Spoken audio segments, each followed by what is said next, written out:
Medusa's Coil. By Zealia Brown Reed Bishop. A powerful and compelling tale of brooding horror that deepens and broadens to the final catastrophe, an unusual and engrossing novelette by the author of The Curse of Yike. The drive toward Cape Girardeau had been through unfamiliar country, and as the late afternoon light grew golden and half dreamlike, I realized that I must have directions if I expected to reach the town before night. I did not care to be wandering about these bleak southern Missouri lowlands after dark, for roads were poor and the November cold rather formidable in an open roadster. Black clouds, too, were massing on the horizon, so I looked about among the long gray and blue shadows that streaked the flat, brownish fields, hoping to glimpse some house where I might get the needed information. It was a lonely and deserted country, but at last I spied a roof among a clump of trees near the small river on my right, perhaps a full half-mile from the road, and probably reachable by some path or drive upon which I would presently come. In the absence of any nearer dwelling, I resolved to try my luck there, and was glad when the bushes by the roadside revealed the ruin of a carved stone gateway, covered with dry, dead vines and choked with undergrowth, which explained why I had not been able to trace the path across the fields in my first distant view. I saw that I could not drive the car in, so I parked it very carefully near the gate, where a thick evergreen would shield it in case of rain, and got out for the long walk to the house. Traversing that brush-grown path in the gathering twilight, I was conscious of a distinct sense of foreboding, probably induced by the air of sinister decay hovering about the gate and the former driveway. From the carvings on the old stone pillars I inferred that this place was once an estate of manorial dignity, and I could clearly see that the driveway had originally boasted guardian lines of linden trees, some of which had died, while others had lost their special identity among the wild scrub growths of the region. As I plowed onward, cockleburs and stickers clung to my clothes, and I began to wonder whether the place could be inhabited after all. Was I tramping on a vain errand? For a moment I was tempted to go back and try some farm farther along the road, when a view of the house ahead aroused my curiosity and stimulated my venturesome spirit. There was something provocatively fascinating in the tree-girt, decrepit pile before me, for it spoke of the graces and spaciousness of a bygone era in a far more southerly environment. It was a typical wooden plantation house of the classic, early 19th century pattern, with 2.5 stories and a great Ionic portico whose pillars reached up as far as the attic and supported a triangular pediment. Its state of decay was extreme and obvious, one of the vast columns having rotted and fallen to the ground, while the upper piazza or balcony had sagged dangerously low. Other buildings, I judged, had formerly stood near it. As I mounted the broad stone steps to the low porch and the carved and four-lighted doorway, I felt distinctly nervous, and started to light a cigarette, desisting when I saw how dry and inflammable everything about me was. Though now convinced that the house was deserted, I nevertheless hesitated to violate its dignity without knocking, so I tugged at the rusty iron knocker until I could get it to move, and finally set up a cautious rapping which seemed to make the whole place shake and rattle. There was no response, yet once more I plied the cumbrous, creaking device, as much to dispel the sense of unholy silence and solitude as to arouse any possible occupant of the ruin. Somewhere near the river I heard the mournful note of a dove, and it seemed as if the coursing water itself were faintly audible. Half in a dream, I seized and rattled the ancient latch, and finally gave the great 6-paneled door a frank trying. It was unlocked, as I could see in a moment, and though it stuck and grated on its hinges I began to push it open, stepping through it into a vast shadowy hall as I did so. But the moment I took this step I regretted it. It was not that a legion of spectres confronted me in that dim and dusty hall with the ghostly empire furniture, but that I knew at once that the place was not deserted after all. There was a creaking on the great curved staircase, and the sound of faltering footsteps slowly descending. Then I saw a tall, bent figure silhouetted for an instant against the great Palladian window on the landing. My first terror was soon over, and as the figure descended the final flight I was ready to greet the householder whose privacy I had invaded. In the semi-darkness I could see him reach into his pocket for a match. There came a flare as he lighted a small kerosene lamp which stood on a rickety console table near the foot of the stairs. The feeble glow revealed the stooping figure of a very tall, emaciated old man, disordered in dress and unshaven as to face, yet for all that with the bearing and expression of a gentleman. I did not wait for him to speak, but at once began to explain my presence. You'll pardon my coming in like this, but when my knocking didn't raise anybody I concluded that no one lived here. I wanted to know the shortest road to Cape Girardeau. I wanted to get there before dark, but now, of course. As I paused, the man spoke, in exactly the cultivated tone I had expected, and with a mellow accent as unmistakably southern as the house he inhabited. Rather, you must pardon me for not answering your knock more promptly. I live in a very retired way, and am not usually expecting visitors. At first I thought you were a mere curiosity seeker. When you knocked again I started to answer, but I am not well and have to move very slowly, owing to spinal neuritis, very troublesome case. As for your getting to town before dark, you can't do that. The road you are on isn't the best or shortest way. What you must do is to take the first real road to your left after you leave the gate. There are 3 or 4 cart paths you can ignore, but you can't mistake the real road because of the large willow tree on the right just opposite it. When once you've turned, keep on past 2 roads and turn to the right along the 3rd. After that. Perplexed by these elaborate directions, confusing indeed to a total stranger, I could not help interrupting. Please, how can I follow all these clues in pitch darkness, without ever having been near here before, and with only an indifferent pair of headlights to tell me what is and what isn't a road? Besides, I think it's going to storm pretty soon, and my car is an open one. It looks as if I were in a bad fix if I want to get to Cape Girardeau tonight. The fact is, I don't think I'd better try. I don't like to impose, but in view of the circumstances, do you suppose you could put me up for the night? I won't be any trouble. Just let me have a corner to sleep until daylight, and I'm all right. I can leave the car in the road where it is, wet weather won't hurt it. As I made my sudden request I could see the old man's face lose its former expression of quiet resignation and take on an odd, surprised look. Sleep here? He seemed so astonished at my request that I repeated it. Yes, why not? I assure you I won't be any trouble. What else can I do? I'm a stranger hereabouts, these roads are a labyrinth in the dark, and I'll wager it'll be raining torrents inside of an hour. This time it was my host's turn to interrupt, and as he did so I could feel a peculiar quality in his deep, musical voice. A stranger, of course you must be, else you wouldn't think of sleeping here, wouldn't think of coming here at all. People don't come here nowadays. He paused, and my desire to stay was increased 1,000-fold by the sense of mystery his laconic words seemed to evoke. There was something queer about this place, and the pervasive musty smell seemed to cloak 1,000 secrets. Again I noticed the extreme decrepitude of everything about me, manifest even in the feeble rays of the single small lamp. I felt woefully chilly, and saw with regret that no heating seemed to be provided, yet so great was my curiosity that I still wished most ardently to stay and learn something of the recluse and his dismal abode. You may stay if you really wish to, you can come to no harm that I know of. Others claim there are certain peculiarly undesirable influences here. As for me, I stay because I have to. With my curiosity still more heightened, I prepared to take my host at his word, and followed him slowly upstairs when he motioned me to do so. It was very dark now, and faint pattering outside told me that the threatened rain had come. I would have been glad of any shelter, but this was doubly welcome because of the hints of mystery about the place and its master. For an incurable lover of the grotesque, no more fitting haven could have been provided. There was a second-floor corner room in less unkempt shape than the rest of the house, and into this my host led me, setting down his small lamp and lighting a somewhat larger one.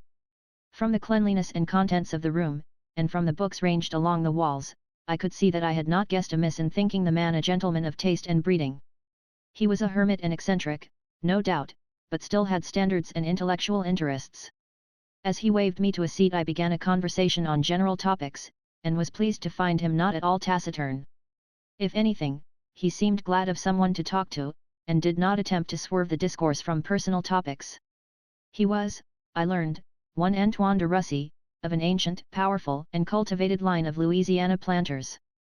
More than a century ago his grandfather, a younger son, had migrated to southern Missouri and founded a new estate in the lavish ancestral manner, building this pillared mansion and surrounding it with all the accessories of a great plantation. There had been, at one time, as many as 200 Negroes in the cabins which stood on the flat ground in the rear, ground that the river had now invaded, and to hear them singing and laughing and playing the banjo at night was to know the fullest charm of a civilization and social order now sadly extinct. In front of the house, where the great guardian oaks and willows stood, there had been a lawn like a broad green carpet, always watered and trimmed and with flagstoned, flower-bordered walks curving through it. Riverside, for such the place was called, had been a lovely and idyllic homestead in its day, and my host could recall it when many traces of its best period still lingered. It was raining hard now, with dense sheets of water beating against the insecure roof, walls, and windows, and sending in drops through 1,000 chinks and crevices. Moisture trickled down to the floor from unsuspected places, and the mounting wind rattled the rotting, loose-hinged shutters outside. But I minded none of this, nor even thought of my roadster outside beneath the trees, for I saw that a story was coming. Incited to reminiscence, my host made a move to show me to sleeping quarters, but kept on recalling older, better days. Soon, I saw, I might learn why he lived alone in that ancient place, and why his neighbors thought it full of undesirable influences. His voice was very musical as he spoke on, and his tale soon took a turn which left me no chance to grow drowsy. Yes, Riverside was built in 1816, and my father was born here in 1828. He died young, so young I can just barely remember him. In '64, he was killed in the war, 7th Louisiana Infantry, CSA, for he went back to the old home to enlist. My grandfather was too old to fight, yet he lived on to be 95, and helped my mother bring me up, good bringing up, too, I'll give them credit. We always had strong traditions, high notions of honor, and my grandfather saw to it that I grew up the way Russies have grown up, generation after generation, ever since the Crusades. We weren't quite wiped out financially, and managed to get on very comfortably after the war. I went to a good school in Louisiana, and later to Princeton.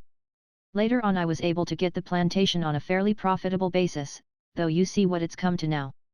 My mother died when I was 20, and my grandfather 2 years later.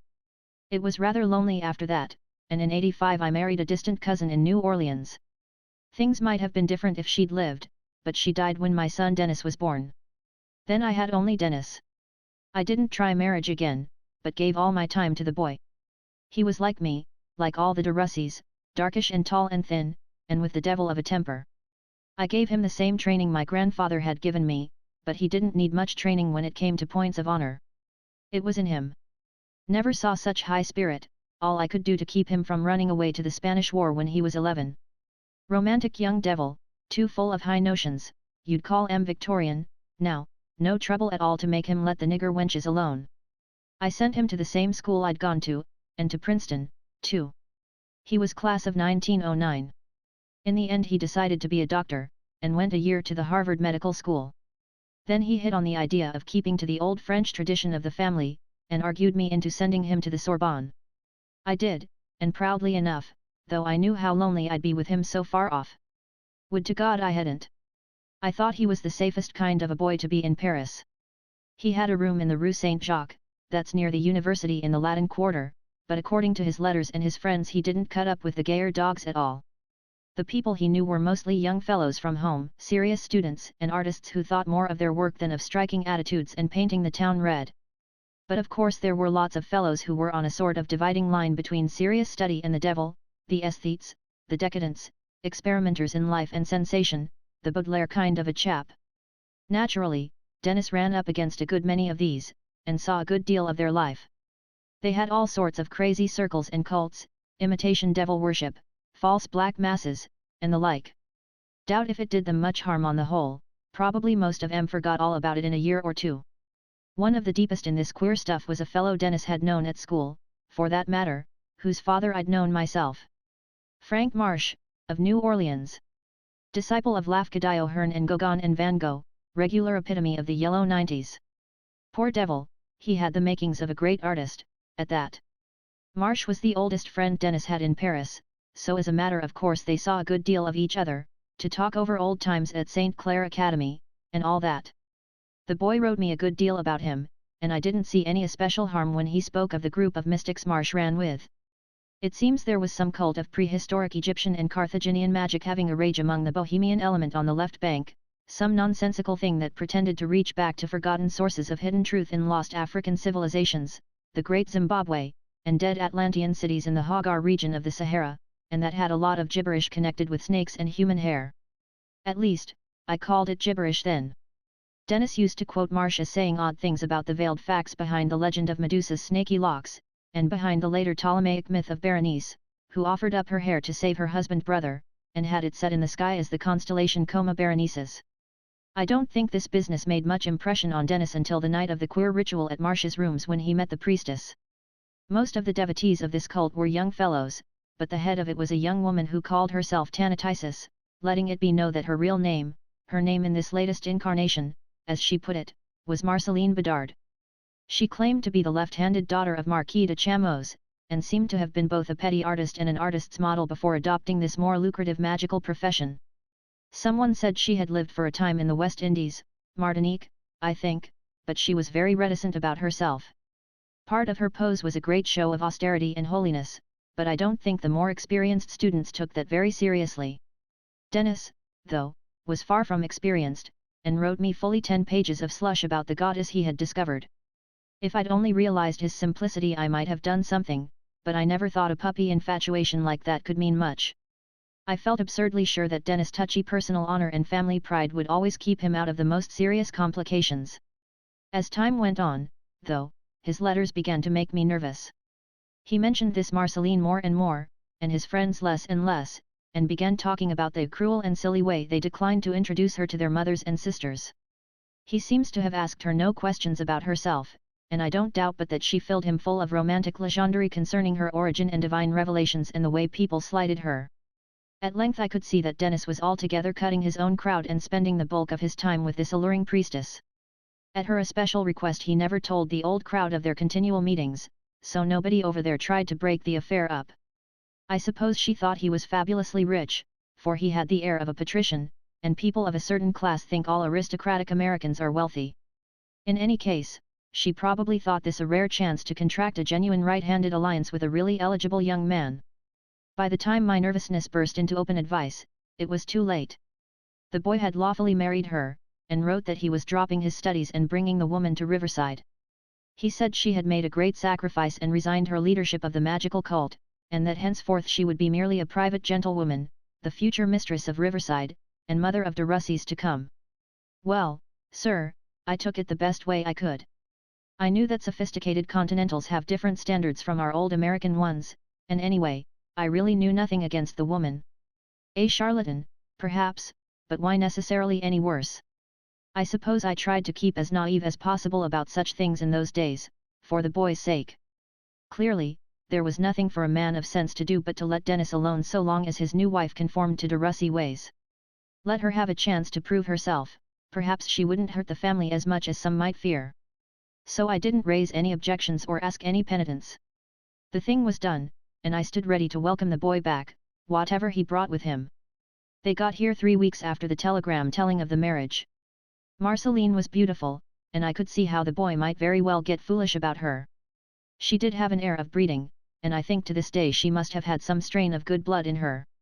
She was apparently not much over 20, of medium size, fairly slim, and as graceful as a tigress in posture and motions. Her complexion was a deep olive, and her eyes were large and very dark. She had small, classically regular features, though not quite clean-cut enough to suit my taste, and the most singular head of jet black hair that I ever saw. I didn't wonder that she had dragged the subject of hair into her magical cult, for with that heavy profusion of it the idea must have occurred to her naturally. Coiled up, it made her look like some oriental princess in a drawing of Aubrey Beardsley's. Hanging down her back, it came well below her knees and shone in the light as if it possessed some separate, unholy vitality of its own. I would almost have thought of Medusa or Berenice myself without having such things suggested to me, upon seeing and studying that hair. Sometimes I thought it moved slightly of itself, and tended to arrange itself in distinct ropes or strands, but this may have been sheer illusion. She brushed it incessantly, and seemed to use some sort of preparation on it.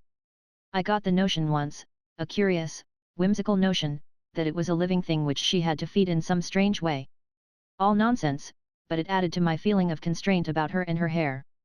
For I can't deny that I failed to like her wholly, no matter how hard I tried. Something about her repelled me subtly, and I could not help weaving morbid and macabre associations about everything connected with her. Her complexion called up thoughts of Babylon, Atlantis, Lemuria, and the terrible forgotten dominations of an elder world. Her eyes struck me sometimes as the eyes of some unholy forest creature or animal goddess too immeasurably ancient to be fully human, and her hair, that dense, exotic, overnourished growth of oily jet, made one shiver as a great black python might have done. There was no doubt but that she realized my involuntary attitude, though I tried to hide it, and she tried to hide the fact that she noticed it. Yet the boy's infatuation lasted. He positively fawned on her, and overdid all the little gallantries of daily life to a sickening degree. She appeared to return the feeling, though I could see it took a conscious effort to make her duplicate his enthusiasms and extravagances. For one thing, I think she was piqued to learn that we weren't as wealthy as she had expected. It was a bad business all told. I could see that sad undercurrents were arising.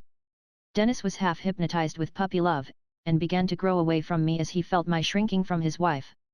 This kind of thing went on for months, and I saw that I was losing my only son, the boy who had formed the center of all my thoughts and acts for the past quarter of a century. Marceline seemed to be a good wife enough in those early months, and our friends received her without any quibbling or questioning. I was always nervous, though, about what some of the young fellows in Paris might write home to their relatives after the news of the marriage spread around. Despite the woman's love of secrecy, it couldn't remain hidden forever. Indeed, Dennis had written a few of his closest friends, in strict confidence, as soon as he was settled with her at Riverside. I got to staying more and more alone in my room with my failing health as an excuse. It was about that time that my present spinal neuritis began to develop. Dennis didn't seem to notice the trouble, or take any interest in me and my habits and affairs, and it hurt me to see how callous he was getting. I began to get sleepless, and often racked my brain in the night to try to find out what really was the matter, what it really was that made my new daughter-in-law so repulsive and even dimly horrible to me. Oddly, the only ones who seemed to share my uneasiness were the servants. The darkies around the house seemed very sullen in their attitude toward her, and in a few weeks all save the few who were strongly attached to our family had left. These few, old Scipio and his wife Sarah, the cook Delilah, and Mary, Scipio's daughter, were as civil as possible, but plainly revealed that their new mistress commanded their duty rather than their affection. They stayed in their own remote part of the house as much as possible. McCabe, our white chauffeur, was insolently admiring rather than hostile, and another exception was a very old Zulu woman, said to have come from Africa over 100 years before, who had been a sort of leader in her small cabin as a kind of family pensioner. Old Sophonisba always showed reverence whenever Marceline came near her, and one time I saw her kiss the ground where her mistress had walked. Blacks are superstitious animals, and I wondered whether Marceline had been talking any of her mystical nonsense to our hands in order to overcome their evident dislike. Well, that's how we went on for nearly half a year. Then, in the summer of 1916, things began to happen. Toward the middle of June, Dennis got a note from his old friend Frank Marsh, telling of a sort of nervous breakdown which made him want to take a rest in the country. It was postmarked New Orleans, for Marsh had gone home from Paris when he felt the collapse coming on, and seemed a very plain though polite bid for an invitation from us. Marsh, of course, knew that Marceline was here, and asked very courteously after her. Dennis was sorry to hear of his trouble and told him at once to come along for an indefinite visit. Marsh came, and I was shocked to notice how he had changed since I had seen him in his earlier days. He was a smallish, lightish fellow, with blue eyes and an undecided chin, and now I could see the effects of drink and I don't know what else in his puffy eyelids, enlarged nose pores and heavy lines around the mouth. I reckon he had taken his pose of decadence pretty seriously, and set out to be as much of a Rimbaud, Baudelaire or Lautréamont as he could. And yet he was delightful to talk to, for like all decadents he was exquisitely sensitive to the color and atmosphere and names of things, admirably, thoroughly alive, and with whole records of conscious experience in obscure, shadowy fields of living and feeling which most of us pass over without knowing they exist. I was glad of the visit, for I felt it would help to set up a normal atmosphere in the house again. And that's what it really seemed to do at first, for, as I said, Marsh was a delight to have around. He was as sincere and profound an artist as I ever saw in my life, and I certainly believe that nothing on earth mattered to him except the perception and expression of beauty. When he saw an exquisite thing, or was creating one, his eyes would dilate until the light irises went nearly out of sight, leaving two mystical black pits in that weak, delicate, chalk-like face, black pits opening on strange worlds which none of us could guess about. When he reached here, though, he didn't have any chances to show this tendency, for he had, as he told Dennis, gone quite stale. It seems he had been very successful as an artist of a bizarre kind, like Fuseli or Goya or Syme or Clark Ashton Smith, but had suddenly become played out. The world of ordinary things around him had ceased to hold anything he could recognize as beauty of enough force and poignancy to arouse his creative faculty. He had often been this way before, but this time he could not invent any new, strange, or outre sensation or experience which would supply the needed illusion of fresh beauty or stimulating adventurous expectancy. He was like a Durdle or a Des Esseintes at the most jaded point of his curious orbit. Marceline was away when Marsh arrived. She hadn't been enthusiastic about his coming, and had refused to decline an invitation from some of our friends in St. Louis which came about that time for her and Dennis. Dennis, of course, stayed to receive his guest, but Marceline had gone on alone.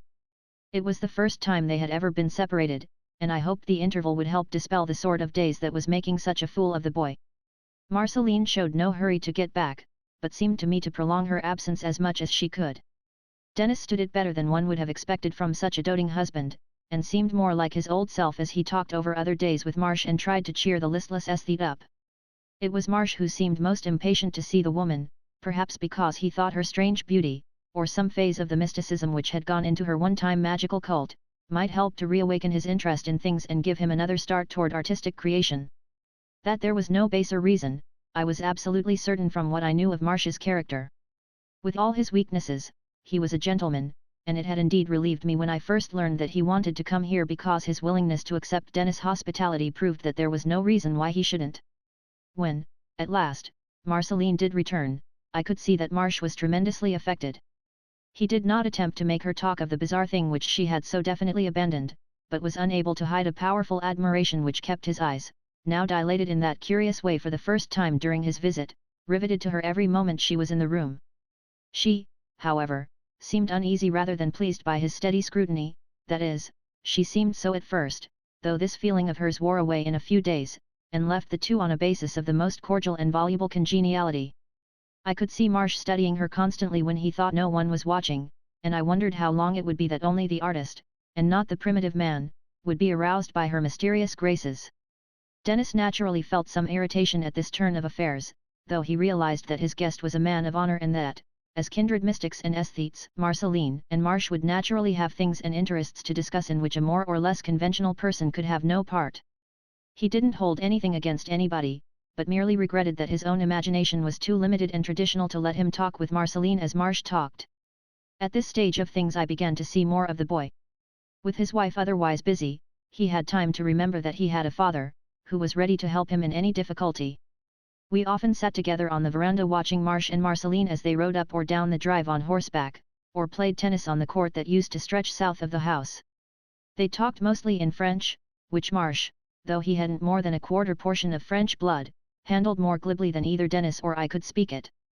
Marceline's English, always academically correct, was rapidly improving in accent, but it was plain that she relished dropping back into her mother tongue.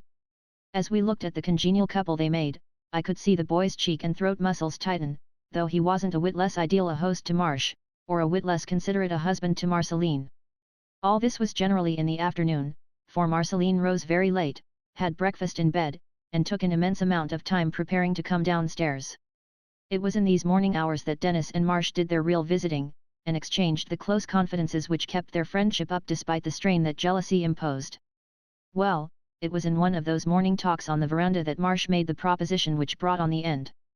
I was laid up, but had managed to get downstairs and stretch out on the front parlor sofa near the long window. Dennis and Marsh were just outside, so I couldn't help hearing all they said. They had been talking about art, and the curious, capricious environmental elements needed to jolt an artist into producing work of merit, when Marsh suddenly swerved from abstractions to the personal application he must have had in mind from the start. I suppose, he was saying, that nobody can tell just what it is in some scenes or objects that makes them aesthetic stimuli for certain individuals.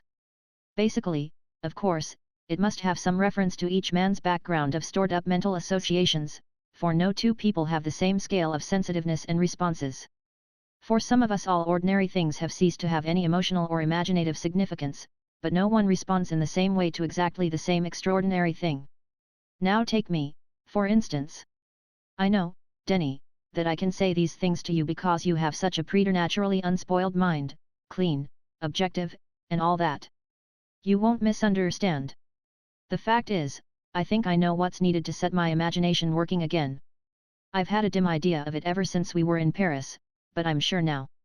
It's Marceline, old chap, that face and that hair, and the train of shadowy images they bring up. Not merely visible beauty, though God knows there's enough of that, but something peculiar and individualized, that can't exactly be explained. Do you know, in the last few days I've felt the existence of such a stimulus so keenly that I honestly think I could outdo myself, if I could get hold of paint and canvas at just the time when her face and hair set my fancy stirring and weaving. There is something weird and otherworldly about it, something joined up with the dim ancient thing Marceline represents. I don't know how much she's told you about that side of her, but I can assure you there's plenty to it. She has some marvelous links with the outside. Some change in Dennis' expression must have halted the speaker here, for there was a considerable spell of silence before the words went on. I was utterly taken aback, for I'd expected no such overt development as this, and I wondered what my son could be thinking. My heart began to pound violently, and I strained my ears in the frankest of intentional eavesdropping. Then Marsh resumed. Of course you're jealous, I know how a speech like mine must sound, but I can swear to you that you needn't be. Dennis did not answer, and Marsh went on. To tell the truth, I could never be in love with Marceline, I couldn't even be a cordial friend of hers in the warmest sense. Why, damn it all, I feel like a hypocrite talking with her these days as I've been doing. The case simply is, that one phase of her half hypnotizes me in a certain way, a very strange, fantastic, and dimly terrible way, just as another phase half hypnotizes you in a much more normal way. I see something in her, or to be psychologically exact, something through her or beyond her, that you don't see at all, something that brings up a vast pageantry of shapes from forgotten abysses, and makes me want to paint incredible things whose outlines vanish the instant I try to envisage them clearly. Don't mistake, Denny, your wife is a magnificent being, a splendid focus of cosmic forces who has a right to be called divine if anything on earth has. I felt a clearing of the situation at this point, for the abstract strangeness of Marsh's expressed sentiment, plus the flattery he was now heaping on Marceline, could not fail to disarm and mollify one as fondly proud of his consort as Dennis always was. Marsh evidently caught the change himself, for there was more confidence in his tone as he continued. I must paint her, Denny, must paint that hair, and you won't regret it. There's something more than mortal about that hair, something more than beautiful. He paused, and I wondered what Dennis could be thinking. Was Marsh's interest actually that of the artist alone, or was he merely infatuated as Dennis had been? I had thought, in their school days, that he had envied my boy, and I dimly felt that it might be the same now. On the other hand, something in that talk of artistic stimulus had rung amazingly true, so that the more I pondered, the more I was inclined to take the stuff at face value. Dennis seemed to do so, too, for although I could not catch his low-spoken reply, I could tell by the effect it produced that it must have been affirmative. There was a sound of someone slapping another on the back, and then a grateful speech from Marsh that I was long to remember. That's great, Denny, and just as I told you, you'll never regret it. In a sense, I'm half doing it for you. You'll be a different man when you see it. It'll put you back where you used to be, give you a waking up and a sort of salvation, but you can't see what I mean as yet. Just remember old friendship, and don't get the idea that I'm not the same old bird. I rose perplexedly as I saw the two stroll off across the lawn, arm in arm. What could Marsh have meant by his strange and almost ominous reassurance? The more my fears were quieted in one direction, the more they were aroused in another. Look at it in any way I could, it seemed to be rather a bad business. But matters got started just the same. Dennis fixed up an attic room with skylights, and Marsh sent for all sorts of painting equipment. Everyone was rather excited about the new venture, and I was at least glad that something was on foot to break the brooding tension. Soon the sittings began, and we all took them quite seriously, for we could see that Marsh regarded them as important artistic events. Denny and I used to go quietly about the house as though something sacred were occurring. With Marceline, though, it was a different matter, as I began to see at once. Whatever Marsh's reactions to the sittings may have been, hers were painfully obvious. Every possible way she betrayed a frank and commonplace infatuation for the artist, and would repulse Dennis' marks of affection whenever she dared. Oddly, I noticed this more vividly than Dennis himself, and tried to devise some plan for keeping the boy's mind easy until the matter could be straightened out. There was no use in having him excited about it if it could be helped. In the end I decided that Dennis had better be away while the disagreeable situation existed. I could represent his interests well enough at this end, and sooner or later Marsh would finish the picture and go. My view of Marsh's honor was such that I did not look for any worse developments. When the matter had blown over, and Marceline had forgotten about her new infatuation, it would be time enough to have Dennis on hand again. So I wrote a long letter to my marketing and financial agent in New York, and cooked up a plan to have the boy summoned there for an indefinite time. I had the agent write him that our affairs absolutely required one of us to go east, and of course my illness made it clear that I could not be the one. It was arranged that when Dennis got to New York he would find enough plausible matters to keep him busy as long as I thought he ought to be away. The plan worked perfectly, and Dennis started for New York without the least suspicion. Marceline and Marsh went with him in the car to Cape Girardeau, where he caught the afternoon train to St. Louis. They returned about dark, and as McCabe drove the car back to the stables I could hear them talking on the veranda. This time I resolved to do some intentional eavesdropping, so quietly went down to the front parlor and stretched out on the sofa near the window. At first I could hear nothing, but very shortly there came a sound as of a chair being shifted, followed by a short, sharp breath and a sort of inarticulately hurt exclamation from Marceline. Then I heard Marsh speaking in a strained, almost formal voice. "I'd enjoy working tonight, if you're not too tired." Marceline's reply was in the same hurt tone which had marked her exclamation. She used English, as he had done. "Oh, Frank, is that really all you care about? Forever working? Can't we just sit out in this glorious moonlight?" He answered impatiently, his voice showing a certain contempt beneath the dominant quality of artistic enthusiasm. "Moonlight? Good God, what cheap sentimentality! For a supposedly sophisticated person you surely do hang on to some of the crudest claptrap that ever escaped from the dime novels. With art at your elbow, you have to think of the moon. Or perhaps it makes you think of the Rudmas dance around the stone pillars at Auteuil, hell! How you used to make those goggle-eyed yaps stare. But no, I suppose you've dropped all that now. No more Atlantean magic or hair snake rites for Madame de Russy. I'm the only one to remember the old things, the things that came down through the temples of Tanit and called on the ramparts of Zimbabwe. But I won't be cheated of that remembrance, all that is weaving itself into the thing on my canvas, the thing that is going to capture wonder and crystallize the secrets of 75,000 years." Marceline interrupted in a voice full of mixed emotions. "It's you who are cheaply sentimental now. You know well that the old things had better be let alone. All of you had better look out if ever I chant the old rites or try to call up what lies hidden in Ugath, Zimbabwe and RL yet. I thought you had more sense. You lack logic. You want me to be interested in this precious painting of yours, yet you never let me see what you're doing.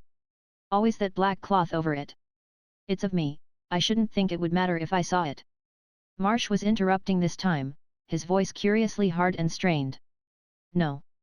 Not now. You'll see it in due time. You say it's of you, yes, it's that, but it's more. If you knew, you mightn't be so impatient." Poor Dennis! My God, it's a shame. My throat went suddenly dry as the words rose to an almost febrile pitch. What could Marsh mean? Suddenly I saw that he had stopped and was entering the house alone. I heard the front door slam, and listened as his footsteps ascended the stairs. Outside on the veranda I could still hear Marceline's heavy, angry breathing. I crept away sick at heart, feeling that there were grave things to ferret out before I could safely let Dennis come back. After that evening the tension around the place was even worse than before. Marceline had always lived on flattery and fawning, and the shock of those few blunt words from Marsh was too much for her temperament. There was no living in the house with her anymore, for with poor Dennis gone she took out her abusiveness on everybody. When she could find no one indoors to quarrel with she would go out to Sophonis Ba's cabin and spend hours talking with the queer old Zulu woman.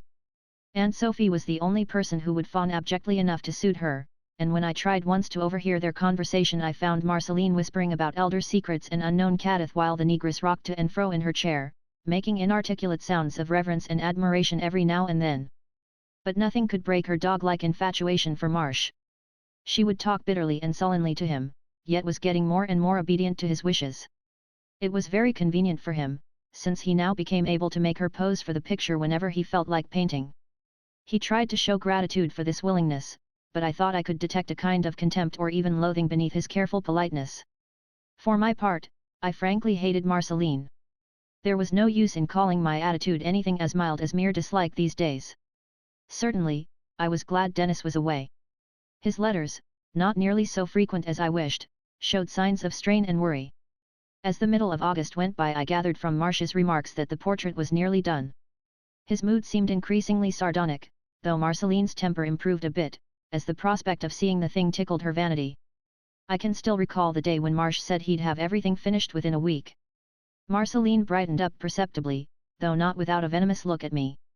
It seemed as if her coiled hair visibly tightened about her head. "I'm to be the first to see it," she snapped. Then, smiling at Marsh, she added, "and if I don't like it I shall slash it to pieces." Marsh's face took on the most curious look I had ever seen it wear as he answered her. "I can't vouch for your taste, Marceline, but I swear it will be magnificent. Not that I want to take much credit, art creates itself, and this thing had to be done. Just wait." During the next few days I felt a queer sense of foreboding, as if the completion of the picture meant a kind of catastrophe instead of a relief. Dennis, too, had not written me, and my agent in New York said he was planning some trip to the country. I wondered what the outcome of the whole thing would be. What a queer mixture of elements, Marsh and Marceline, Dennis and I. How would all these ultimately react on one another? When my fears grew too great I tried to lay them all to my infirmity, but that explanation never quite satisfied me. Well, the thing exploded on Tuesday, the 26th of August. I had risen at my usual time and had breakfast, but was not good for much because of the pain in my spine. It had been troubling me badly of late, and forcing me to take opiates when it got too unbearable. Nobody else was downstairs except the servants, though I could hear Marceline moving about in her room. Marsh slept in the attic next his studio, and had begun to keep such late hours that he was seldom up till noon. About 10 o'clock the pain got the better of me, so that I took a double dose of my opiate and lay down on the parlor sofa. The last I heard was Marceline's pacing overhead. Poor creature, if I had known. She must have been walking before the long mirror admiring herself. That was like her, vain from start to finish, reveling in her own beauty, just as she reveled in all the little luxuries Dennis was able to give her. I didn't wake up till near sunset, and knew instantly how long I had slept from the golden light and long shadows outside the window. Nobody was about, and a sort of unnatural stillness seemed to be hovering over everything. From afar, though, I thought I could sense a faint howling, wild and intermittent, whose quality had a slight but baffling familiarity about it. I'm not much for psychic premonitions, but I was frightfully uneasy from the start. There had been dreams, even worse than the ones I had been dreaming in the weeks before, and this time they seemed hideously linked to some black and festering reality. The whole place had a poisonous air. Afterward I reflected that certain sounds must have filtered through to my unconscious brain during those hours of drugged sleep. My pain, though, was very much eased, and I rose and walked without difficulty. Soon enough I began to see that something was wrong. Marsh and Marceline might have been writing, but someone ought to have been getting dinner in the kitchen. Instead there was only silence, except for that faint distant howl or wail, and nobody answered when I pulled the old-fashioned bell cord to summon Scipio. Then, chancing to look up, I saw the spreading stain on the ceiling, the bright red stain, that must have come through the floor of Marceline's room. In an instant I forgot my crippled back and hurried upstairs to find out the worst. Everything under the sun raced through my mind as I struggled with the dampness-warped door of that silent chamber, and most hideous of all was a terrible sense of malign fulfillment and fatal expectedness. I had, it struck me, known all along that nameless horrors were gathering, that something profoundly evil had gained a foothold under my roof from which only blood and tragedy could result. The door gave at last, and I stumbled into the large room beyond, all dim from the branches of the great trees outside the windows. For a moment I could do nothing but flinch at the faint evil odor that immediately struck my nostrils. Then, turning on the electric light and glancing around, I glimpsed a nameless blasphemy on the yellow and blue rug. It lay face down in a great pool of dark, thickened blood, and had the gory print of a shod human foot in the middle of its naked back. Blood was spattered everywhere, on the walls, furniture, and floor. My knees gave way as I took in the sight, so that I had to stumble to a chair and slump down. The thing had obviously been a human being, though its identity was not easy to establish at first, since it was without clothes and had most of its hair hacked and torn from the scalp in a very crude way. It was of a deep ivory color, and I knew that it must have been Marceline. The shoe print on the back made the thing seem all the more hellish. I could not even picture the strange, loathsome tragedy which must have taken place while I slept in the room below. When I raised my hand to wipe my dripping forehead I saw that my fingers were sticky with blood. I shuddered, then realized that it must have come from the knob of the door which the unknown murderer had forced shut behind him as he left. He had taken his weapon with him, it seemed, for no instrument of death was visible here. As I studied the floor I saw that a line of sticky footprints like the one on the body led away from the horror to the door. There was another blood trail, too, and of a less easily explainable kind, a broadish, continuous line, as if marking the path of some huge snake. At first I concluded it must be due to something the murderer had dragged after him. Then, noting the way some of the footprints seemed to be superimposed on it, I was forced to believe that it had been there when the murderer left.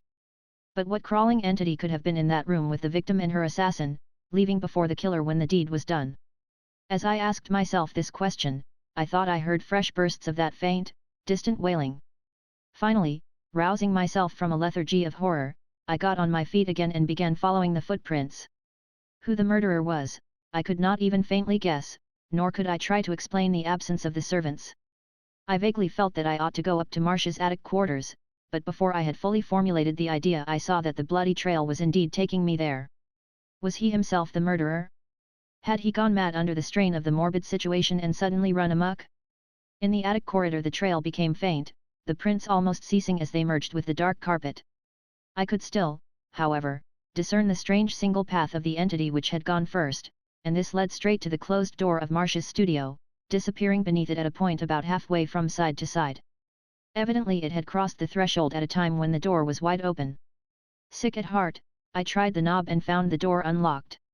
Opening it, I paused in the waning north light to see what fresh nightmare might be waiting me.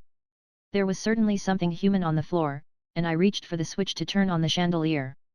But as the light flashed up, my gaze left the floor and its horror, that was Marsh, poor devil, to fix itself frantically and incredulously upon the living thing that cowered and stared in the open doorway leading to Marsh's bedroom. It was a tousled, wild-eyed thing, crusted with the dried blood and carrying in its hand a wicked machete which had been one of the ornaments of the studio wall. Yet even in that awful moment I recognized it as one whom I had thought more than 1,000 miles away. It was my own boy Dennis, or the maddened wreck which had once been Dennis. The sight of me seemed to bring back a trifle of sanity, or at least of memory, in the poor boy. He straightened up and began to toss his head about as if trying to shake free from some enveloping influence. I could not speak a word, but moved my lips in an effort to get back my voice. My eyes wandered for a moment to the figure on the floor in front of the heavily draped easel, the figure toward which the strange blood trail led, and which seemed to be tangled in the coils of some dark, ropey object. The shifting of my glance apparently produced some impression in the twisted brain of the boy, for suddenly he began to mutter in a hoarse whisper, the purport of which I was soon able to catch. I had to exterminate her, she was the devil, the summit of high priestess of all evil, the spawn of the pit, Marsh knew, and tried to warn me. Good old Frank! I didn't kill him, though I was ready to before I realized. But I went down there and killed her, then that cursed hare. I listened in horror as Dennis choked, paused, and began again. You didn't know, her letters got queer and I knew she was with Marsh. Then she nearly stopped writing. He never mentioned her, I felt something was wrong, and thought I ought to come back and find out. Couldn't tell you, your manner would have given it away. Wanted to surprise them. Got here about noon today, came in a cab and sent the house servants all off, let the field hands alone, for their cabins are all out of earshot. Told McCabe to get me some things in Cape Girardeau and not bother to come back till tomorrow. Had all the niggers take the old car and let Mary drive them to Bend Village for a vacation, told em we were all going on some sort of outing and wouldn't need help. Said they'd better stay all night with Uncle Sipe's cousin, who keeps that nigger boarding house. Dennis was getting very coherent now, and I strained my ears to grasp every word. Again I thought I heard that wild, far-off wail, but the story had first place for the present. Saw you sleeping in the parlor, and took a chance you wouldn't wake up. Then went upstairs on the quiet to hunt up Marsh and, that woman. The boy shuddered as he avoided pronouncing Marceline's name. At the same time I saw his eyes dilate in unison with a bursting of the distant crying, whose vague familiarity had now become very great. She was not in her room, so I went up to the studio. Door was shut, and I could hear voices inside. Didn't knock, just burst in and found her posing for the picture. Nude, but with that hellish hair all draped around her. And making all sorts of sheep's eyes at Marsh. He had the easel turned half away from the door, so I couldn't see the picture. Both of them were pretty well jolted when I showed up, and Marsh dropped his brush. I was in a rage and told him he'd have to show me the portrait, but he got calmer every minute, told me it wasn't quite done, but would be in a day or two, said I could see it then, she hadn't seen it. But that didn't go with me. I stepped up, and he dropped a velvet curtain over the thing before I could see it.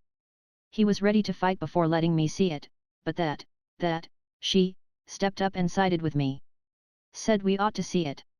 Frank got horribly worked up, and gave me a punch when I tried to get at the curtain. I punched back and seemed to have knocked him out. Then I was almost knocked out myself by the shriek that creature, gave. She'd drawn aside the hangings herself, and had caught a look at what Marsh had been painting. I wheeled around and saw her rushing like mad out of the room. Then I saw the picture. Madness flared up in the boy's eyes again as he got to this place, and I thought for a minute he was going to spring at me with his machete. But after a pause he partly steadied himself. Oh God, that thing! Don't ever look at it. Burn it with the hangings around it and throw the ashes into the river. Marsh knew, and was warning me. He knew what it was, what that woman, that leopardess, or gorgon, or lamia, or whatever she was, actually represented. He'd tried to hint to me ever since I met her in his Paris studio, but it couldn't be told in words. I thought they all wronged her when they whispered horrors about her, but this picture has caught the whole secret, the whole monstrous background. God, but Frank is an artist. That thing is the greatest piece of work any living soul has produced since Rembrandt. It's a crime to burn it, but it would be a greater crime to let it exist, just as it would have been an abhorrent sin to let that she-demon exist any longer.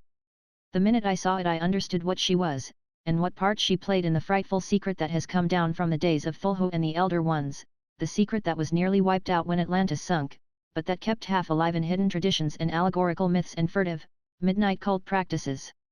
She was the real thing. It wasn't any fake. It would have been merciful if it had been a fake.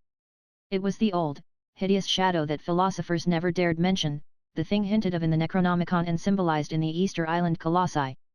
She thought we couldn't see through, that the false front would hold till we had bartered away our immortal souls. And she was half right, she'd have got me in the end. She was only waiting. But Frank, good old Frank, was too much for her. He knew what it all meant, and painted it. I don't wonder she shrieked and ran off when she saw it. It wasn't quite done, but God knows enough was there. Then I knew I'd got to kill her, and everything connected with her. It was a taint that wholesome human blood couldn't bear. There was something else, too, but you'll never know that if you burn the picture without looking. I staggered down to her room with this machete that I got off the wall here, leaving Frank still knocked out. He was breathing, though, and I knew and thanked heaven that I hadn't killed him. I found her in front of the mirror braiding that accursed hair. She turned on me like a wild beast, and began spitting out her hatred of Marsh. The fact that she'd been in love with him, and I knew she had, only made it worse. For a minute I couldn't move, and she came within an ace of completely hypnotizing me. Then I thought of the picture, and the spell broke.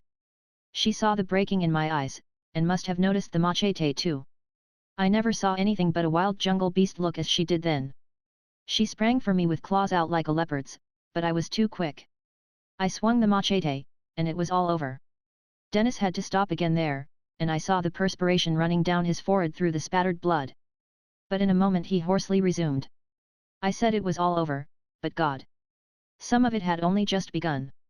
I felt I had fought the legions of Satan, and put my foot on the back of the thing I had annihilated. Then I saw that blasphemous braid of coarse black hair began to twist and squirm of itself. I might have known it. It was all in the old tales. That damnable hair had a life of its own, that couldn't be ended by killing the creature herself. I knew I'd have to burn it, so I started to hack it off with the machete. God, but it was devilish work. Tough, like iron wires, but I managed to do it. And it was loathsome the way the big braid writhed and struggled in my grasp. About the time I had the last strand cut or pulled off I heard the eldritch wailing from behind the house. It's still going, off and on. I don't know what it is, but it must be something springing from this hellish business. It half seems like something I ought to know but can't quite place. It got my nerves the first time I heard it, and I dropped the severed braid in my fright. Then I got a worse fright, for in another second the braid had turned on me and began to strike venomously with one of its ends which had knotted itself up like a sort of grotesque head. I struck out with the machete, and it turned away. Then, when I had my breath again, I saw that the monstrous thing was crawling along the floor by itself like a great black snake. I couldn't do anything for a while, but when it vanished through the door I managed to pull myself together and stumble after it. I could follow the broad, bloody trail, and I saw it led upstairs. It brought me here, and may heaven curse me if I didn't see it through the doorway, striking at poor dazed Marsh like a maddened rattler as it had struck at me, finally coiling around him as a python would. He had begun to come to, but that abominable serpent thing got him before he was on his feet. I knew that all of that woman's hatred was behind it, but I hadn't the power to pull it off. I tried, but it was too much for me. Even the machete was no good, I couldn't swing it freely or it would have slashed Frank to pieces. So I saw those monstrous coils tighten, saw poor Frank crushed to death before my eyes, and all the time that awful faint howling came from somewhere beyond the fields. I saw those monstrous coils tighten, saw poor Frank crushed to death before my eyes. That's all. I pulled the velvet cloth over the picture, and I hope it'll never be lifted. The thing must be burnt. I couldn't pry the coils off poor, dead Frank, they clung to him like a leech, and seemed to have lost their motion altogether. It's as if that snaky rope of hair had a kind of perverse fondness for the man it killed, it's clinging to him, embracing him. "You'll have to burn poor Frank with it, but for God's sake don't forget to see it in ashes. That and the picture. They must both go. The safety of the world demands that they go." Dennis might have whispered more, but a fresh burst of distant wailing cut us short. For the first time we knew what it was, for a westerly veering wind brought articulate words at last. We ought to have known long before, since sounds much like it had often come from the same source. It was wrinkled Siphonisba, the ancient Zulu witchwoman who had fawned on Marceline, keening from her cabin in a way which crowned the horrors of this nightmare tragedy. We could both hear some of the things she howled, and knew that secret and primordial bonds linked this savage sorceress with that other inheritor of elder secrets who had just been extirpated. Some of the words she used betrayed her closeness to demonic and Pale's gene traditions. Ia. Shub Nigurath. Ya Arlai. Engage in Bulogwana en Lolo. Yay, yo, poor Missy Tanit, poor Missy Isis. Mas Klulu, come up out in the water and get yo chili, she done dade. She done dade. Dahar an got no missus no mo, Mas Klulu. Ol Sophie, she no. Ol Sophie, she done got de black stone out in big Zimbabwe in Ol Afriki. Ol Sophie, she done dance in de moonshine rune de crocodile stone before de en bangus catch her and sell her to de ship folks. No mo Tanit. No mo Isis. No mo which woman to keep de fire agoin in de big stone place. Yay, yo. Engage I Bulogwana m Lolo. Ia. Shub Nigurath. She dade. Ol Sophie no. That wasn't the end of the wailing, but it was all I could pay attention to. The expression on my boy's face showed that it had reminded him of something frightful, and the tightening of his hand on the machete boded no good. I knew he was desperate, and sprang to disarm him if possible before he could do anything more. But I was too late. An old man with a bad spine doesn't count for much physically. There was a struggle, but he had done for himself before many seconds were over. I'm not sure yet but that he tried to kill me, too. His last panting words were something about the need of wiping out everything that had ever been connected with Marceline, either by blood or marriage. I wonder to this day that I didn't go stark mad in that instant, or in the moments and hours afterward. In front of me was the slain body of my boy, the only human being I had to cherish, and 10 feet away, in front of that shrouded easel, was the body of his best friend, with the nameless coil of horror wound around it. Below was the scalped corpse of that she-monster, about whom I was half ready to believe anything. I was too dazed to analyze the probability of the hair story, and even if I had not been, that dismal howling from Aunt Sophie's cabin would have been enough to quiet doubt. If I'd been wise, I'd have done just what poor Dennis told me to, burned the picture and the body grasping hair at once and without curiosity, but I was too shaken to be wise. I suppose I muttered foolish things over my boy, and then I remembered that the night was wearing on and that the servants would be back in the morning. It was plain that a matter like this could never be explained, and I knew that I must cover things up and invent a story. That coil of hair around Marsh was a monstrous thing. I didn't dare touch it, and the longer I looked at it the more horrible things I noticed about it. One thing gave me a start. I won't mention it, but it partly explained the need for feeding the hair with queer oils as Marceline had always done. In the end I decided to bury all 3 bodies in the cellar, with quicklime, which I knew we had in the storehouse. It was a night of hellish work. I dug 3 graves, my boy's a long way from the other 2, for I didn't want him to be near either the woman's body or her hair. I was sorry I couldn't get the coil from around poor Marsh. It was terrible work getting them all down to the cellar. I used blankets in carting the woman and the poor devil with the coil around him. Then I had to get 2 barrels of lime from the storehouse. God must have given me strength, for I not only moved them both but filled all 3 graves without a hitch. Some of the lime I made into whitewash. I had to take a stepladder and fix over the parlor ceiling where the blood had oozed through. And I burned nearly everything in Marceline's room, scrubbing the walls and floor and heavy furniture. I washed up the attic studio, too, and the trail and footprints that led there. And all the time I could hear old Sophie's wailing in the distance. The devil must have been in that creature to let her voice go on like that. But she always was howling queer things. That's why the field niggers didn't get scared or curious that night. I locked the studio door and took the key to my room. Then I burned all my stained clothes in the fireplace. By dawn the whole house looked quite normal, so far as any casual eye could tell. I hadn't dared touch the covered easel, but meant to attend to that later. Well, the servants came back next day, and I told them all the young folks had gone to St. Louis. None of the field hands seemed to have seen or heard anything, and old Sophonisba's wailing had stopped at the instant of sunrise. She was like a sphinx after that, and never let out a word of what had been on her brooding witch brain the day and night before. Later on I pretended that Dennis and Marceline had gone back to Paris and had a certain discreet agency mail me letters from there, letters I had fixed up in forged handwriting. I had the deaths of Marsh and Dennis reported during the war, and later said Marceline had entered a convent. Fortunately Marsh was an orphan whose eccentric ways had alienated him from his people in Louisiana. Things might have been patched up a good deal better for me if I had had the sense to burn the picture, sell the plantation, and give up trying to manage things with a shaken and overstrained mind. You see what my folly has brought me to. Failing crops, hands discharged one by one, place falling to ruin, and myself a hermit and a target for dozens of queer countryside stories. Nobody will come around here after dark nowadays, or any other time if it can be helped. That's why I knew you must be a stranger. And why do I stay here? I can't wholly tell you that. It's bound up too closely with things at the very rim of sane reality. It wouldn't have been so, perhaps, if I hadn't looked at the picture. I ought to have done as poor Dennis told me.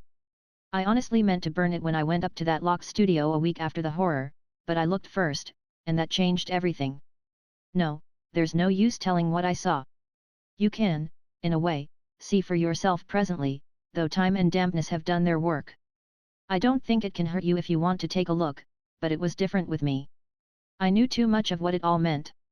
Dennis had been right, it was the greatest triumph of human art since Rembrandt, even though still unfinished.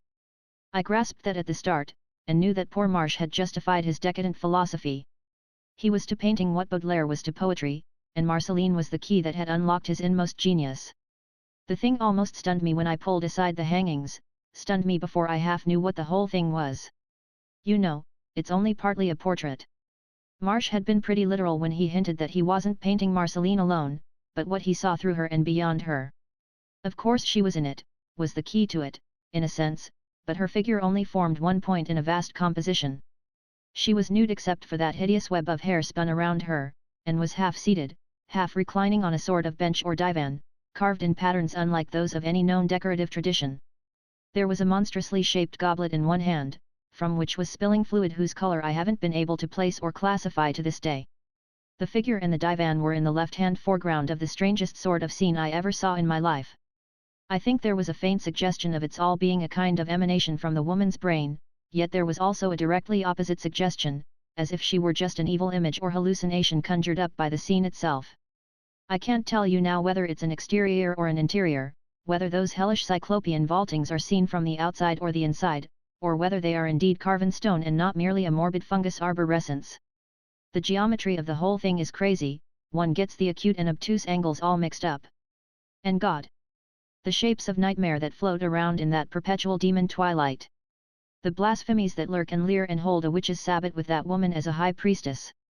The black shaggy entities that are not quite goats, the crocodile-headed beast with 3 legs and a dorsal row of tentacles, and the flat-nosed Egyptians dancing in a pattern that Egypt's priests knew and called accursed. But the scene wasn't Egypt, it was behind Egypt, behind even Atlantis, behind fabled Mu, and myth-whispered Lemuria. It was the ultimate fountainhead of all horror on this earth, and the symbolism showed only too clearly how integral a part of it Marceline was. I think it must be the unmentionable Arlie, that was not built by any creatures of our planet, the thing Marsh and Dennis used to talk about in the shadows with hushed voices. In the picture it appears that the whole scene is deep underwater, though everybody seems to be breathing freely. Well, I couldn't do anything but look and shudder, and finally I saw that Marceline was watching me craftily out of those monstrous, dilated eyes on the canvas.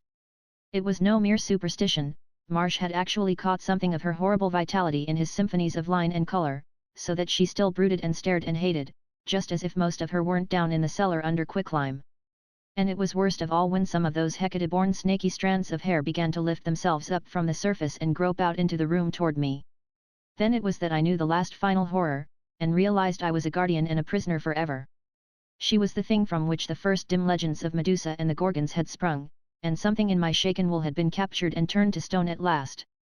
Never again would I be safe from those coiling snaky strands, the strands in the picture, and those that lay brooding under the lime near the wine casks. All too late I recalled the tales of the virtual indestructibility, even through centuries of burial, of the hair of the dead. My life since has been nothing but horror and slavery. Always there has lurked the fear of what broods down in the cellar. In less than a month the niggers began whispering about the great black snake that crawled around near the wine casks after dark, and about the curious way its trail would lead to another spot 6 feet away. Finally I had to move everything to another part of the cellar, for not a darka could be induced to go near the place where the snake was seen. Then the field hands began talking about the black snake that visited old Sophonis Ba's cabin every night after midnight. One of them showed me its trail, and not long afterward I found out that Aunt Sophie herself had begun to pay strange visits to the cellar of the big house, lingering and muttering for hours in the very spot where none of the other blacks would go. God, but I was glad when that old witch died. I honestly believe she had been a priestess of some ancient and terrible tradition back in Africa. She must have lived to be almost 150 years old. Sometimes I think I hear something gliding around the house at night. There will be a queer noise on the stairs, where the boards are loose, and the latch of my room will rattle as if with an inward pressure. I always keep my door locked, of course. Then there are certain mornings when I seem to catch a sickish musty odor in the corridors, and notice a faint, ropey trail through the dust of the floors. I know I must guard the hair in the picture, for if anything were to happen to it, there are entities in this house which would take a sure and terrible revenge. I don't even dare to die, for life and death are all one to those in the clutch of what came out of our lie. Something would be on hand to punish my neglect. Medusa's coil has got me, and it will always be the same. Never mix up with secret and ultimate horror, young man, if you value your immortal soul.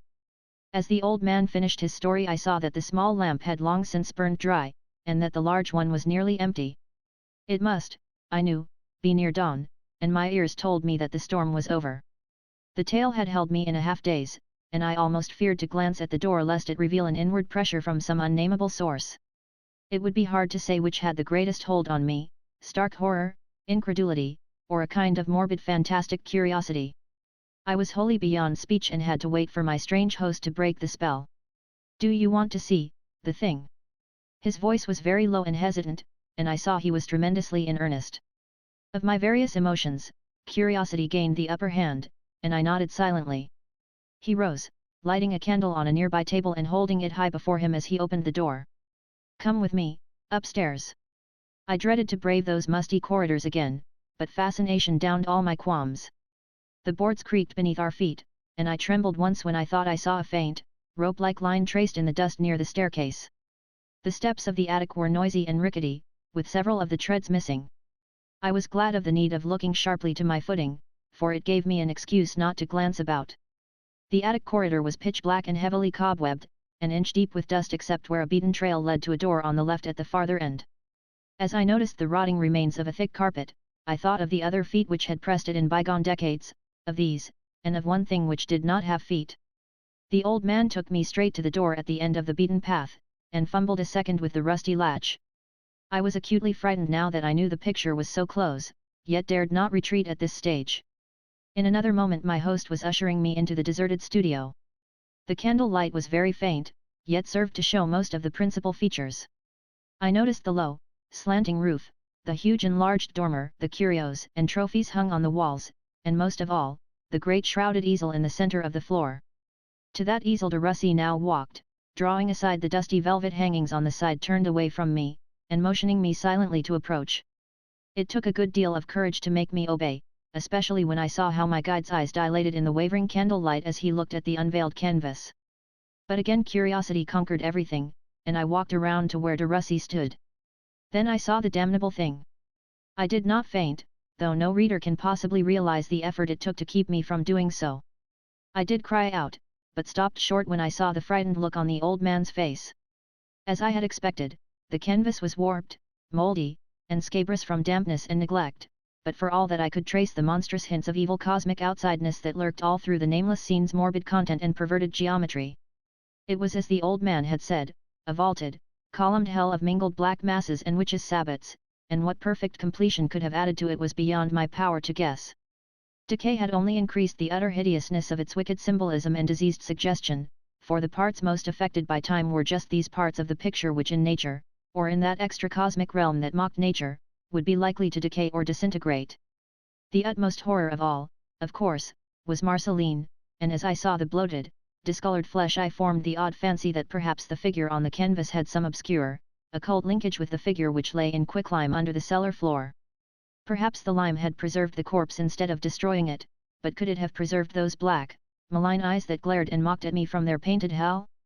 And there was something else about the creature which I could not fail to notice, something which de Russy had not been able to put into words, but which perhaps had something to do with Dennis' wish to kill all those of his blood who had dwelt under the same roof with her. Whether Marsh knew, or whether the genius in him painted it without his knowing, none could say. But Dennis and his father could not have known till they saw the picture. Surpassing all in horror was the streaming black hair, which covered the rotting body, but which was itself not even slightly decayed. All I had heard of it was amply verified. It was nothing human, this ropey, sinuous, half-oily, half-crinkly flood of serpent darkness. Vile, independent life proclaimed itself at every unnatural twist and convolution, and the suggestion of numberless reptilian heads at the outturned ends was far too marked to be illusory or accidental. The blasphemous thing held me like a magnet. I was helpless, and did not wonder at the myth of the Gorgon's glance which turned all beholders to stone. Then I thought I saw a change come over the thing. The leering features perceptibly moved, so that the rotting jaw fell, allowing the thick, beast-like lips to disclose a row of pointed yellow fangs. The pupils of the fiendish eyes dilated, and the eyes themselves seemed to bulge outward. And the hair, that accursed hair! It had begun to rustle and wave perceptibly, the snakeheads all turning toward de Russy and vibrating as if to strike. Reason deserted me altogether, and before I knew what I was doing I drew my revolver and sent a shower of 6 steel-jacketed bullets through the shocking canvas. The whole thing at once fell to pieces, even the frame toppling from the easel and clattering to the dust-covered floor.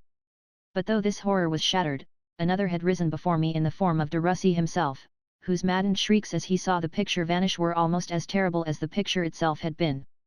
With a half-articulate scream of "God, now you've done it!" the frantic old man seized me violently by the arm and commenced to drag me out of the room and down the rickety stairs. He had dropped the candle in his panic, but dawn was near, and some faint grey light was filtering in through the dust-covered windows. I tripped and stumbled repeatedly, but never for a moment would my guide slacken his pace. "Run!" he shrieked, "run for your life! You don't know what you've done. I never told you the whole thing. There were things I had to do, the picture talked to me and told me.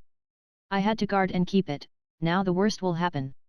She and that hair will come up out of their graves, for God knows what purpose. Hurry, man! For God's sake let's get out of here while there's time. If you have a car, take me along to Cape Girardeau with you. It may get me in the end, anywhere, but I'll give it a run for its money. Out of here, quick!" As we reached the ground floor I became aware of a slow, curious thumping from the rear of the house, followed by the sound of a door shutting. De Russy had not heard the thumping, but the other noise caught his ear and drew from him the most terrible shriek that ever sounded in human throat. "Oh, God, great God, that was the cellar door, she's coming!"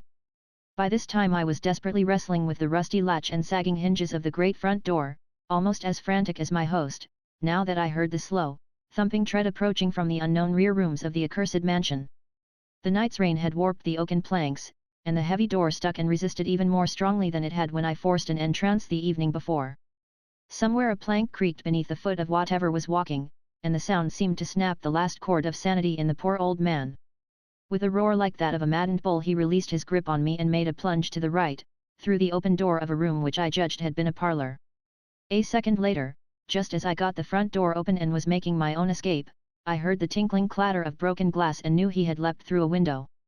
And as I bounded off the sagging porch to commence my mad race down the long, weed-grown drive I thought I could catch the thud of dead, dogged footfalls which did not follow me, but which kept leadenly on through the door of the cobwebbed parlour. I looked backward only twice as I plunged heedlessly through the burrs and briars of that abandoned drive, past the dying lindens and grotesque scrub oaks, in the grey pallor of a cloudy November dawn. The first time was when an acrid smell overtook me, and I thought of the candle de Russy had dropped in the attic studio. By then I was comfortably near the road, on the high place from which the roof of the distant house was clearly visible above its encircling trees, and just as I expected, thick clouds of smoke were billowing out of the attic dormers and curling upward into the leaden heavens. I thanked the powers of creation that an immemorial curse was about to be purged by fire and blotted from the earth. But in the next instant came that second backward look in which I glimpsed two other things, things that cancelled most of the relief and gave me a supreme shock from which I shall never recover. I have said that I was on a high part of the drive, from which much of the plantation behind me was visible. This vista included not only the house and its trees but some of the abandoned and partly flooded flat land beside the river, and several bends of the weed-choked drive I had been so hastily traversing. In both of these latter places I now beheld sights, or suspicions of sights, which I wished devoutly I could deny. It was a faint, distant scream which made me turn back again, and as I did so I caught a trace of motion on the dull grey marshy plain behind the house. At that distance human figures are very small, yet I thought the motion resolved itself into two of these, pursuer and pursued. I even thought I saw the dark-clothed leading figure overtaken and seized by the bald, naked figure in the rear, overtaken, seized, and dragged violently in the direction of the now burning house. But I could not watch the outcome, for at once a nearer sight obtruded itself, a suggestion of motion among the underbrush at a point some distance back along the deserted drive. Unmistakably, the weeds and bushes and briars were swaying as no wind could sway them, swaying as if some large, swift serpent were wriggling purposefully along on the ground in pursuit of me. That was all I could stand. I scrambled along madly for the gate, heedless of torn clothing and bleeding scratches, and jumped into the roadster parked under the great evergreen tree. It was a bedraggled, rain-drenched sight, but the works were unharmed and I had no trouble in starting the thing. I went on blindly in the direction the car was headed for. Nothing was in my mind but to get away from that frightful region of nightmares and cacodemons, to get away as quickly and as far as gasoline could take me. About 3 or 4 miles along the road a farmer hailed me, a kindly, drawling fellow of middle age and considerable native intelligence. I was glad to slow down and ask directions, though I knew I must present a strange enough aspect. The man readily told me the way to Cape Girardeau, and inquired where I had come from in such a state at such an early hour. Thinking it best to say little, I merely mentioned that I had been caught in the night's rain and had taken shelter at a nearby farmhouse, afterward losing my way in the underbrush trying to find my car. At a farmhouse, eh? Wonder whose it could have been. Ain't nothin' standin' this side o' Jim Ferris' place across Barker's Crick, and that's all o' 20 miles by the Rudd. I gave a start, and wondered what fresh mystery this portended, then asked my informant if he had overlooked the large ruined plantation house whose ancient gate bordered the road not far back. Funny yet shd recollect that, stranger. Must have been here afore some time. But that house ain't there now. Burnt down 5 or 6 years ago, and they did tell some queer stories about it. I shuddered. You mean Riverside, ol' man de Russie's place. Queer goiness on there 15 or 20 years ago. Ol' man's boy married a gal from abroad, and some folks thought she was a mighty odd sort. Didn't like the looks of her. Then she and the boy went off sudden, and later on the ol' man said he was killed in the war. But some o' the niggers hinted queer things. Got around at last that the ol' fellow fell in love with the gal himself and killed her and the boy. That place was sure enough haunted by a black snake, mean that what it may. Then 5 or 6 years ago the ol' man disappeared and the house burnt down. Some do say he was burnt up in it. It was a mornin' after a rainy night just like this, when lots o' folks heard an awful yellin' across the fields in ol' de Russie's voice. When they stopped and looked, they see the house goin' up in smoke quick as a wink. That place was all like tinder anyhow, rain or no rain. Nobody never seen the ol' man agin, but onct in a while they tell of the ghost of that big black snake glidin' around. What do you make of it, anyhow? You seem to hev knowed the place. Didn't ya ever hear tell of the de Russies? What do you reckon was the trouble with that gal young Dennis married? She kinder made everybody shiver and feel hateful, though ya couldn't never tell why. I was trying to think, but that process was almost beyond me now. The house burned years ago? Then where, and under what conditions, had I passed the night? And why did I know what I knew of these things? Even as I pondered I saw a hair on my coat sleeve, the short, grey hair of an old man. In the end I drove on without telling anything. But I did hint that gossip was wronging the poor old planter who had suffered so much. I made it clear, as if from distant but authentic reports wafted among friends, that if anyone was to blame for the trouble at Riverside it was the woman, Marceline. She was not suited to Missouri ways, I said, and it was too bad that Dennis had ever married her. More I did not intimate, for I felt that the de Russies, with their proudly cherished honor and high, sensitive spirits, would not wish me to say more. They had borne enough, God knows, without the countryside guessing what a demon of the pit, what a gorgon of the elder blasphemies, had come to flaunt their ancient and stainless name. Nor was it right that the neighbors should know that other horror which my strange host of the night could not bring himself to tell me, that horror which he must have learned as I learned it, from details in the lost masterpiece of poor Frank Marsh. It would be too hideous if they knew that the one-time heiress of Riverside, the accursed Gorgon or Lamia whose hateful crinkly coil of serpent hair must even now be brooding and twining vampirically around an artist's skeleton in a lime-packed grave beneath a charred foundation, was faintly, subtly, yet unmistakably the scion of Zimbabwe's most primal grovelers. No wonder she owned a link with the old witch-woman Siphonis Ba, for, though in deceitfully slight proportion, Marceline was a loathsome, bestial thing, and her forebears had come from Africa.